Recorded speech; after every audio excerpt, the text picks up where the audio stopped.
नमस्कार सभी को।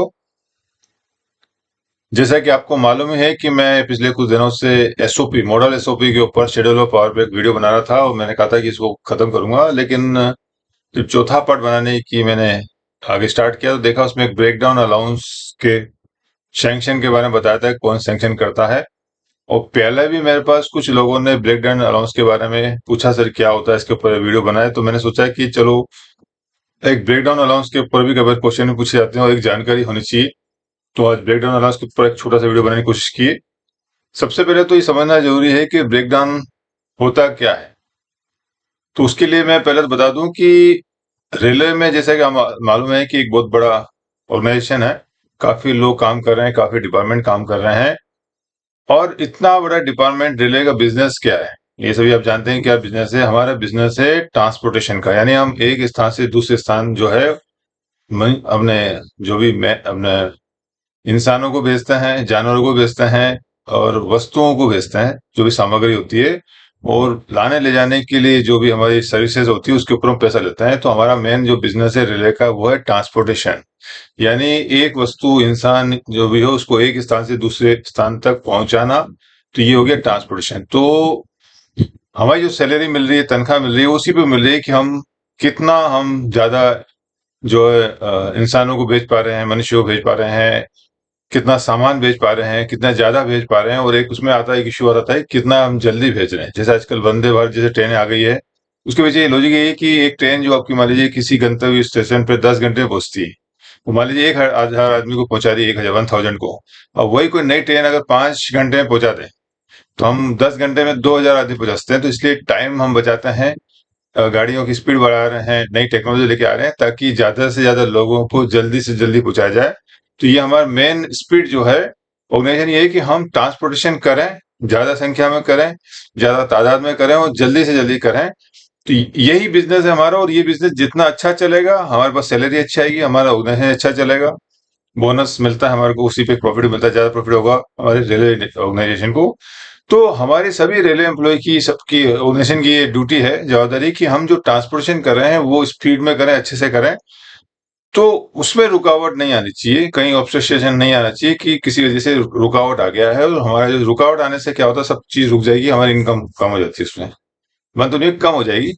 तो मोटे मोटे तौर पे ये होगा कि किसी वजह से जो हमारा ट्रांसपोर्टेशन हो रहा है एक स्थान से दूसरे स्थान पे, उसमें कोई अवरोध, ऑब्स्ट्रक्शन आ गया है, तो उसको बोलते हैं ब्रेकडाउन। यानी किसी वजह से भी आपका कई रीजन हो सकते हैं, कि जैसे आपका ट्रैक बह गया पानी में है, और चीज और हेड वायर से वो टूट जाते हैं, गेट जो एलसी गेट होता है, वो कई बार कोई ट्रक वाला जो होता है वो ड्रिंक करके पूरा तोड़ता हुआ निकल जाता है। तो कई सारे रीजन आएंगे, हम बात करेंगे। तो मोटा मोटे तौर पे अगर कोई पूछे ब्रेकडाउन क्या होता है, तो ऐसी कोई भी घटना जिससे कि हमारा यातायात जो है वो अवरोध होता है, वो यातायात को बाधित होता है किसी भी रीजन से, जिसमें बाढ़ आ गई है, आपका पेटियां भर गई है, एक्सीडेंट भी हो जाता है, जिसमें कभी एक्सीडेंट होता है, कभी टोटल कम्युनिकेशन फेल हो जाता है। तो कई सारे रीजन हम आगे बात करेंगे। तो ब्रेकडाउन की जो डेफिनेशन में बताइए कि किसी भी तरह से अगर यातायात बाधित होना जरूरी है, यातायात अगर बाधित नहीं होगा तो फिर इसको ब्रेकडाउन नहीं बोलेंगे। तो यातायात जब बाधित होता है या अवरोध आता है, ऑब्स्ट्रक्शन आता है, ट्रैफिक में किसी तरह का रुकावट आता है, तो उसको ब्रेकडाउन बोलते हैं। और उस ब्रेकडाउन को फिर इमीडिएटली ठीक करना जरूरी है, क्योंकि जितनी देर वो अवरोध देगा उतना हमारे रेलवे रेवेन्यू का लॉस होगा। तो क्यों ब्रेकडाउन क्या होता है और फिर क्यों हम अलाउंस देते हैं, उसके पीछे ये लॉजिक है कि जो भी स्टाफ उसमें लगे हुए होते हैं वो जो है इमीडिएटली वहां पहुंचे, और जितना जल्दी होता है उसको, जो यातायात जो रुक गया, अवरोध हो गया, उसको हम क्लियर करें और ठीक करें और यातायात को नॉर्मल रूप से चालू करें, सुचारू रूप से। तो हर आदमी की यही कोशिश होती है जो ब्रेकडाउन ड्यूटी में लगे हुए हैं, कि जल्दी से जल्दी जो जो क्वेश्चन है, जो भी ब्रीचेस हुए हैं, जो भी एबनॉर्मल कंडीशन हुई है, उसको ठीक करा किया जाए। तो मैं जरा सा पढ़ के सुनाता हूँ ब्रेकडाउन के बारे में। Non-registered railway servant employed in running sheds, carriage and video depots who are earmarked for attending the breakdown duties, relief train electrical staff shall be allowed the following special condition। तो जैसे मैंने बताया कि breakdown जैसे हो गया, जैसे यातायात अवरोध हो गया, तो फिर उसके लिए कुछ नॉमिनेटेड स्टाफ होते हैं ब्रेकडाउन के लिए, जो नॉन गज स्टाफ होते हैं, जो रनिंग शेड में CNW डिपो में होते हैं, जो ईयर मार्क होते हैं कि जैसे ब्रेकडाउन में उनको तो जाना जाना है। और जो रिलीफ ट्रेन होती है, एक्सीडेंट रिलीफ ट्रेन वगैरह होती है, उसमें वो जाते हैं। उसके लिए कुछ स्पेशल कंसेशन है, उनको कुछ सुविधाएं मिलती है। क्या मिलती है जब वो ब्रेकडाउन में जाते हैं? तो सबसे पहला है supply of free food departmentally और otherwise during the period they are engage in the breakdown drill. जब भी वो ब्रेकडाउन ड्रिल में जब ठीक कर रहे होते हैं उस वक्त उसको फ्री फूड मिलता है, उसको या तो डिपार्टमेंटली कैसे भी उसको मुफ्त में जो खाने की सुविधा दी जाती है। दूसरा है payment of overtime in accordance with the normal rules. Time taken in travelling to the site of the accident and back shall also be record for payment of overtime. तो वो जो वहां breakdown duty में काम करते हैं उसके लिए उसको ड्यूटी आवर्स काउंट होता है, तो उसमें ओटी में भी काउंट होता है। और जो स्पेशल बात ये है वो कहा है time taken in travelling to the site of the accident and back shall also be record for the payment of overtime. ये स्पेशल बात है, ये कहीं को समझ में नहीं आई। जनरली कोई भी रेलवे एम्प्लॉय है वो जब काम करता है, मान लीजिए कोई स्टेशन कोई एम्प्लॉय ए है, उसको कहीं भी भेजा जाता है, एक्सवाई स्टेशन पे भेजा जब जाता है, ड्यूटी करता है, तो जनरली जब वो स्टेशन अपने स्टेशन से वहां जाता है, जाने का 1 घंटा 2 घंटा 3 घंटा जो भी लगता है उसको ड्यूटी आवर्स में काउंट नहीं किया जाता है। उस दौरान जाने आने का उसको टीए मिलता है, लेकिन ड्यूटी आवर्स में काउंट नहीं होता है। कईयों को शायद गलतफहमी होती है कि वो ड्यूटी आवर्स में काउंट होता है, वो नहीं होता है। जब वो जिस स्टेशन पे एक्सवाई जो स्टेशन वहां नोमिनेट किया है वहां जाके जो ऑन ड्यूटी होता है, वो 8 घंटे 10 घंटे 12 घंटे जो ड्यूटी करता है ऑन ड्यूटी ऑफ ड्यूटी, उसको ही काउंट करते हैं, लेकिन जर्नी पीरियड को नॉर्मली काउंट नहीं करते हैं। लेकिन ब्रेक डाउन में कहा गया है कि जो जर्नी पीरियड भी उसको as a duty hours count किया जाएगा और उसमें ओटी मिलेगा। अगर उसका एक्सेस हो जाता है, जो भी ओटी के रूल है, रोस्टर आवर्स अगर अधिक हो जाता है तो फिर उसको ओटी मिलेगा।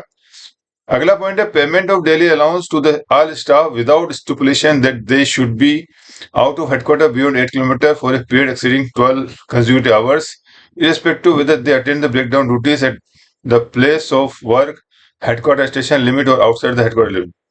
ये एक और स्पेशल मामला है कि जो डेली अलाउंस होता है, जिसको हम नॉर्मल परिभाषा में ट्रेवलिंग अलाउंस बोलते हैं, टीए जो हमारा होता है, उसकी जो कंडीशन, दो कंडीशन है। एक तो आपका टीए जो होता है, आपको हेडक्वार्टर से आपको 8 किलोमीटर दूर रहना पड़ेगा और आप कितने घंटे बाहर रहते हैं। अगर 6 घंटे से कम है तो 30%, 6 घंटे से ज्यादा है अप टू 70 है तो 70%, 12 घंटे तक है, 12 घंटे से ज्यादा है तो 100%। इसमें दोनों कंडीशन लागू नहीं होती। कोई भी कर्मचारी मान लीजिए हेडक्वार्टर पे वहीं आ गया, मतलब वो विद इन 100 मीटर दूरी पर भी है और उसने सिर्फ 10 मिनट काम किया है, तो भी उसको 100% टीए मिलेगा उस दिन का। ये एक रूल है। इसमें जो 8 किलोमीटर दूर होने की कंडीशन भी लागू नहीं होती और लेस देन 6 आवर्स, 6 to 12 और 12 एंड अबव की भी कंडीशन लागू नहीं होती। यानी एक बंदे ने अगर एक बार ब्रेकडाउन ड्यूटी अटेंड किया, चाहे 10 मिनट के लिए भी गया है, उसको पूरे दिन का फुल डेली अलाउंस जो भी उसका रेट है लेवल के हिसाब से उसको मिलेगा। ये स्पेशल केस है। अगला पॉइंट बताया है note the breakdown allowance will be treated as compensatory allowance for all purpose. इसको सभी पर्पस में जो है कंपेंसेटरी अलाउंस माना जाएगा। The controlling officer should review the payment of allowances to individual in every case where a railway servant has failed to turn out for breakdown duties within the schedule। तो normally इसमें कहा गया है कि इसको compensatory allowance माना जाएगा और जो कंट्रोलिंग ऑफिसर होगा वो देखेगा कि जो ईयरमार्क जो बंदे हैं जिनको नॉमिनेट किया हुआ है वो रेगुलर आ रहे हैं नहीं आ रहे हैं। अगर नहीं आ रहे हैं तो फिर वो ब्रेकडाउन अलाउंस को रोकने संबंधित या उसको भी रिकवरी संबंधित आदेश दे सकता है। नोट 3 में कहा गया staff earmark for breakdown duty should be given priority for allotment of quarters, particularly for quarters near the running shed और टू और the carriage and wagon depot as the case में। तो जो ब्रेकडाउन ड्यूटी में जैसे बताया कि free में खाना मिलता है, साथ में क्वार्टर अलॉटमेंट में भी उनको प्रेफरेंस मिलेगा और साथ ही जहां अगर रनिंग शेड के आसपास क्वार्टर है तो वहां जरूर दिया जाएगा उसको, ये कहा गया है।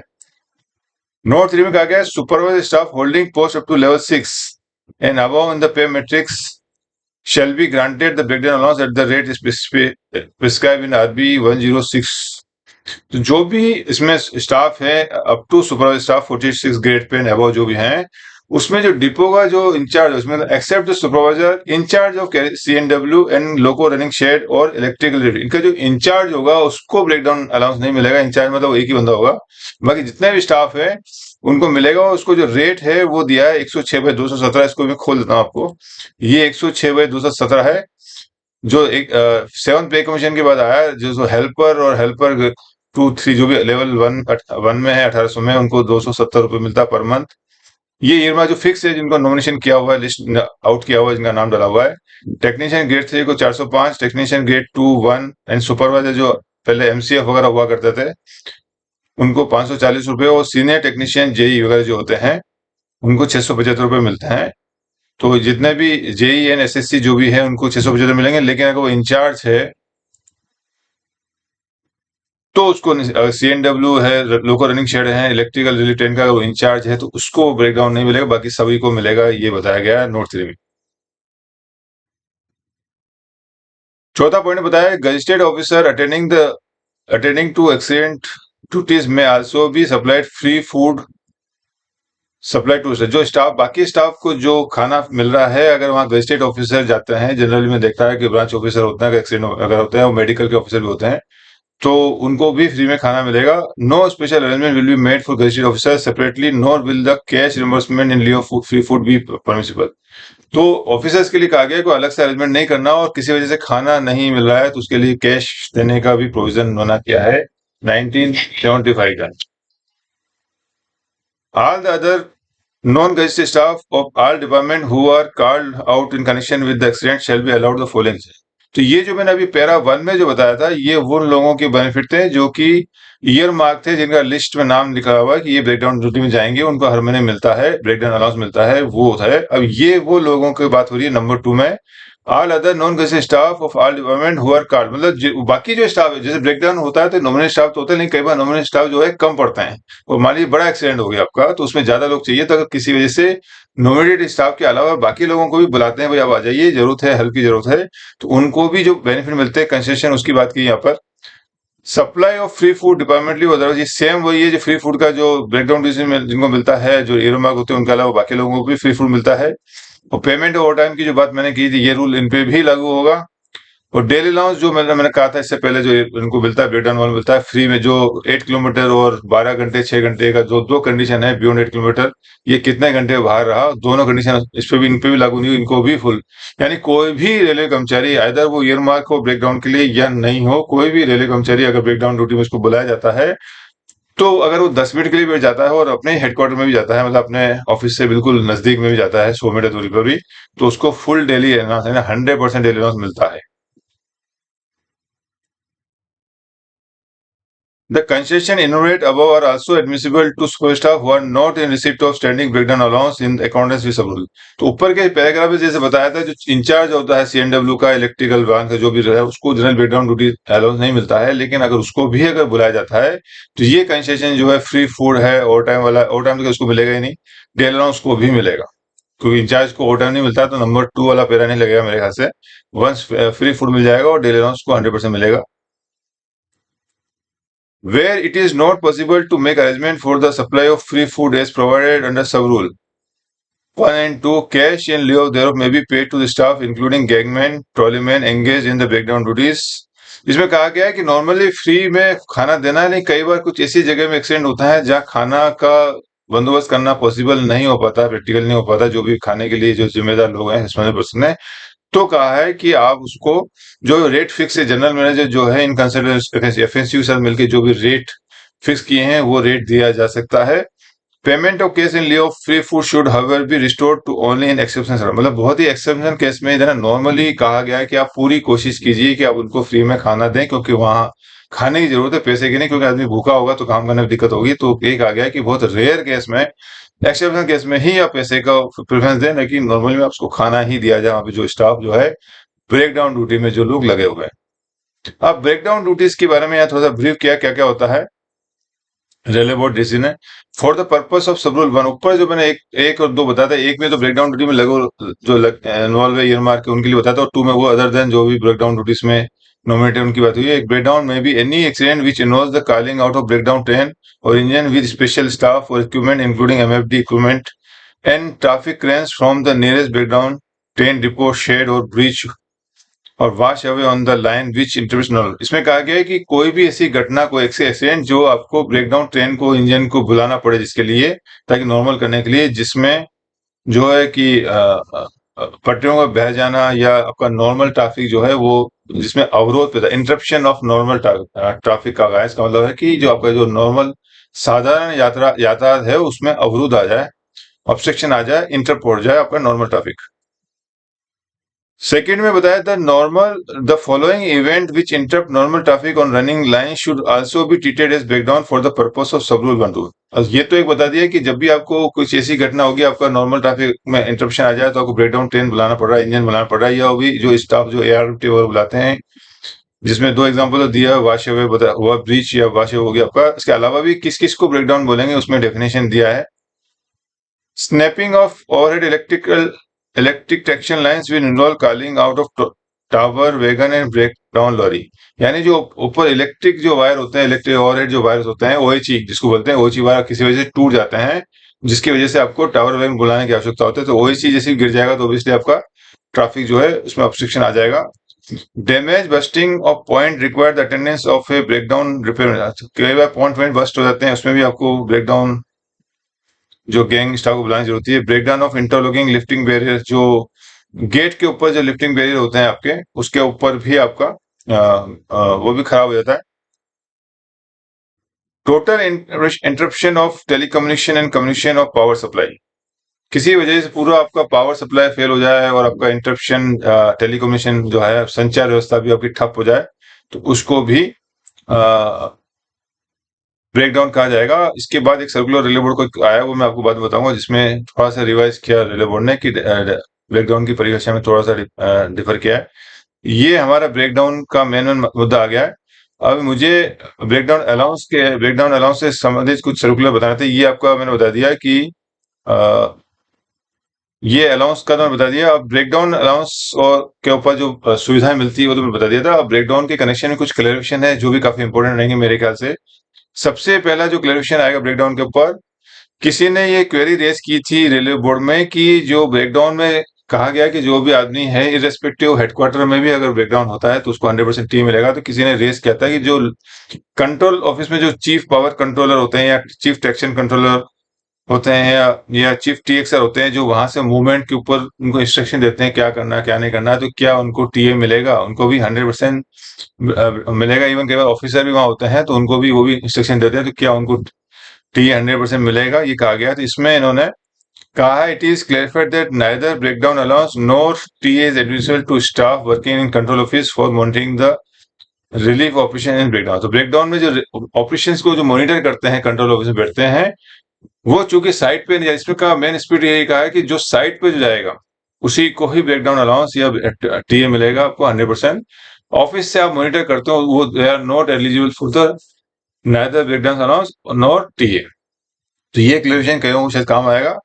दूसरा क्लेरिफिकेशन जो है ये काफी इंपोर्टेंट क्लेरिफिकेशन है, जो बहुत लोगों को डाउट रहता है, वो ये रहता है कि किसी ने कहा था कि a few railway have raised doubt regarding admissibility of daily allowance to the staff who attend some duties outside their headquarters which qualify for D under rule 1614 R2, मतलब Indian Railway Establishment Code 2, and on the same day attend the some breakdown duties which qualify for D under rule 1420 R2 है ना, establishment code 2।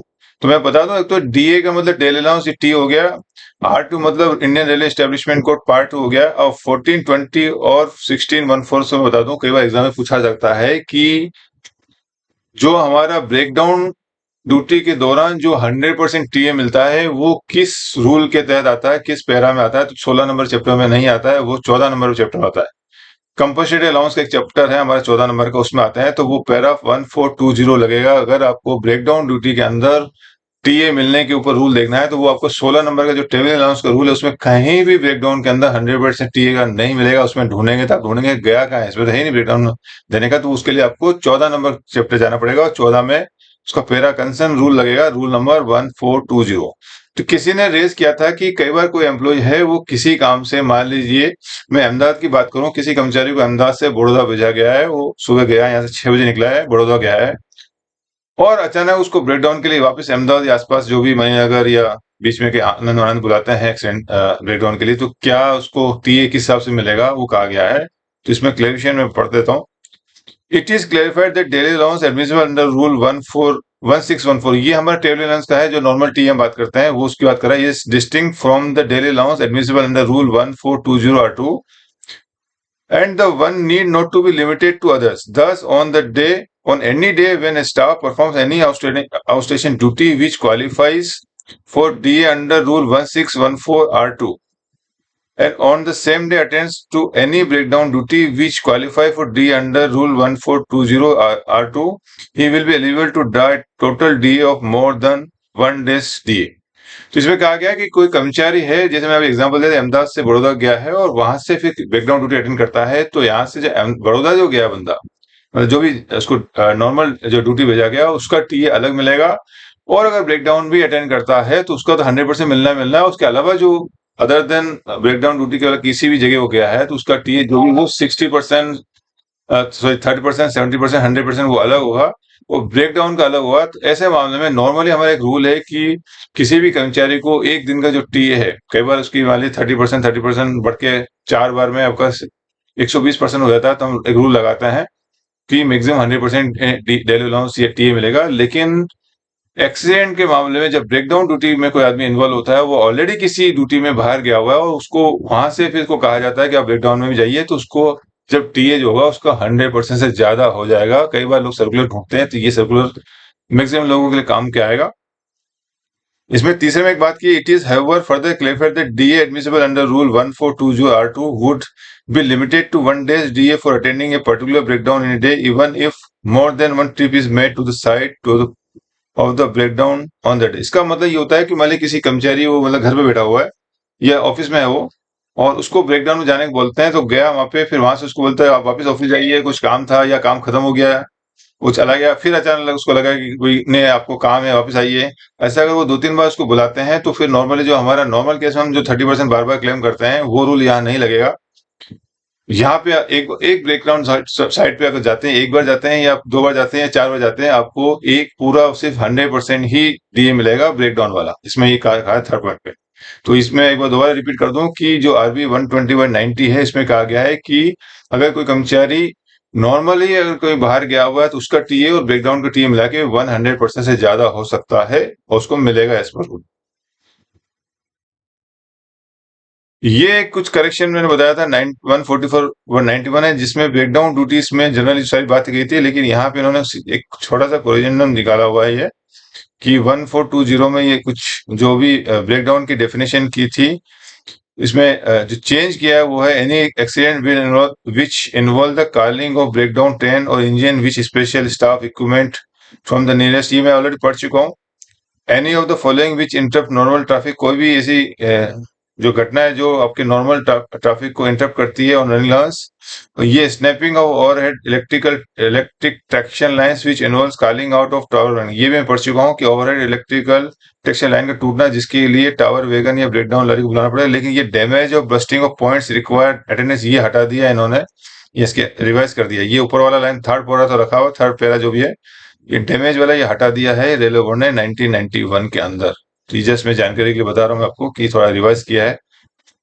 और ये अब last में जो मेरा है, ये इस वीडियो का लास्ट सब्जेक्ट ये है कि लोको इंस्पेक्टर का भी क्वेश्चन दिया है कि loco inspector attending breakdown duties within a radius of 8 kilometre from the headquarter. तो लोको रनिंग इसका भी मैंने कुछ वीडियोस बनाए हुए हैं कि उनको क्या अलाउंस मिलते हैं। तो लोको रनिंग का पहले पुराना रूल था लोको इंस्पेक्टर का कि वो 8 किलोमीटर के बाद जाएंगे, अदर देन कोई फुट प्लेट ड्यूटी करते हैं तो 160 किलोमीटर मिलेगा। लेकिन विद इन 8 किलोमीटर के अंदर उनको एल के नहीं मिलता था। तो उस पर रेलवे बोर्ड ने बोला, हालांकि अभी जो नया रूल आ गया, मैं बता दूं जरा आपका, ये नया रूल अभी आया है 2019 में, जिसमें अभी विद इन 8 किलोमीटर के अंदर भी इनको एल के at the rate of 120 kilometre per day for other than foot plate duties perform in the headquarter और विद इन रेडियस ऑफ। ये अभी 2019 में आया, पहले था, पहले मना किया था कि यहाँ लिखा हुआ भी है, in terms of para 5.4 of board's letter refer above, no TADA shall be admissible to loco inspector, but ALK at the rate of 160 km per day in lieu of thereof is admissible for the performance of non-footplate duties outside the headquarter beyond a radius of 8 km। तो पुराना जो नियम तो सालों से जो चल रहा था, जिसको 2019 में चेंज किया था, पहले ये था कि कोई भी लोको इंस्पेक्टर है, वो अगर कोई भी अदर देन फुटप्लेट ड्यूटी करता है तो अगर 8 किलोमीटर से बाहर करेगा तभी उसको 160 किलोमीटर मिलेगा। विद इन 8 किलोमीटर में उसको कुछ भी नहीं मिलेगा, 0 पेमेंट मिलेगा उसको। अभी 2019 में कहा कि नहीं, अब 120 किलोमीटर उसको मिलेंगे। तो ये लेकिन पुराना नियम है 93 का, तो इसमें कहा था कि अगर ब्रेकडाउन ड्यूटी वो अटेंड करता है विद इन 8 किलोमीटर भी, इवन 100 मीटर भी, तो उसको 160 मिलेगा। पढ़ देता हूँ। In partial modification of board's letter referred above, it has been decided that allowance in lieu of kilometer at the rate of 160 km per day shall be admissible to loco inspector without any stipulation that they should be part of headquarter beyond 8 km in the event of their attending breakdown। तो breakdown duty में जो भी CL है, आज की तारीख में अगर सीएल अटेंड करते हैं तो वो 120 ना क्लेम करें, उनको 160 मिलेगा। ये लोको इंस्पेक्टर को बता दूं, होस्ता वो चीज ये रूल को ना जानते हो तो वो उसमें जो अभी मैंने 2019 का लेटर पढ़ा, ये वाला, आरबी अगर वो ये पढ़ के क्लेम करेंगे 107/19, तो कहीं वो 120 ना क्लेम करें, उनको 160 मिलेगा। ये वाला इसके हिसाब से तो 120 मिलेगा। लेकिन ये जो सर्कुलर मैंने बताया है, आरबी 181/93, इसके हिसाब से उनको 160 किलोमीटर मिलेगा। अगर विद इन 8 किलोमीटर हो या बाहर भी आउट ऑफ 8 किलोमीटर भी हो तो भी 160 मिलेगा। तो इसी के साथ ये मैंने छोटा सा वीडियो एक ब्रेकडाउन अलाउंस पे, सिर्फ काफी टाइम से लोग मुझे बोल रहे थे कि सर ब्रेकडाउन के ऊपर बताइए, तो मैंने कोशिश की कि ब्रेकडाउन अलाउंस का सिंपल एक लाइन बोलूं। तो जो भी ट्रैफिक में ऑब्स्ट्रक्शन आता है, अवरोध आता है, नॉर्मल ट्रैफिक चल रहा है और किसी वजह से उसमें अवरोध आ गया है, ऑब्स्ट्रक्शन आ गया है, तो उसको ब्रेकडाउन बोला जाता है। उसमें जो भी लोग पार्टिसिपेट करते हैं उसको सर्टेन बेनिफिट दिए हैं। तो इसी के साथ मैं अपना वीडियो समाप्त करता हूँ। इस तरह की वीडियो प्लीज देखते रहिए और कमेंट जरूर करें मेरे वीडियो कैसे लग रहे हैं, और सब्सक्राइब करना ना भूलें। इससे हमको भी मोटिवेशन मिलता है। Thank you.